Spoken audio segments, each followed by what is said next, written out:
Adolf Hitler एक German राजनीतिज्ञ और नाजी पार्टी के नेता थे। वह 1933 में जर्मनी के चांसलर के रूप में सत्ता में आए और बाद में 1934 में फ्यूहरर बने। 1945 में अपनी मृत्यु तक जर्मनी पर शासन किया। द्वितीय विश्व युद्ध के दौरान हिटलर के कार्यों और नीतियों, विशेष रूप से यहूदियों और अन्य अल्पसंख्यकों के खिलाफ उनके नरसंहार अभियान ने उन्हें एक बना दिया। इतिहास की सबसे बदनाम शख्सियतें। हिटलर का जन्म 1889 में ऑस्ट्रिया में हुआ था और 1913 में जर्मनी चला गया। वह प्रथम विश्व युद्ध में लड़ा और कई बार घायल हुआ।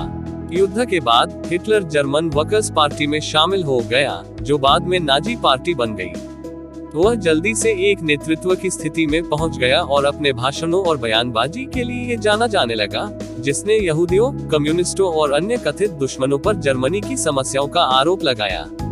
1933 में हिटलर जर्मनी का चांसलर बन गया और अवांछनीयताओं से जर्मन समाज को शुद्ध करने के उद्देश्य से नीतियों को लागू करना शुरू कर दिया। उन्होंने एकाग्रता शिविरों की स्थापना का आदेश दिया, जहां राजनीतिक असंतुष्टों, यहूदियों, रोमा, समलैंगिकों और अन्य लोगों को कैद किया गया और अक्सर मार डाला गया। हिटलर ने अंतिम समाधान के कार्यान्वयन का भी निरीक्षण किया, जो कि यूरोप में यहूदियों को खत्म करने की योजना थी। हिटलर की आक्रामक विदेश नीतियों ने अंततः द्वितीय विश्व युद्ध का नेतृत्व किया, जो 1939 में शुरू हुआ।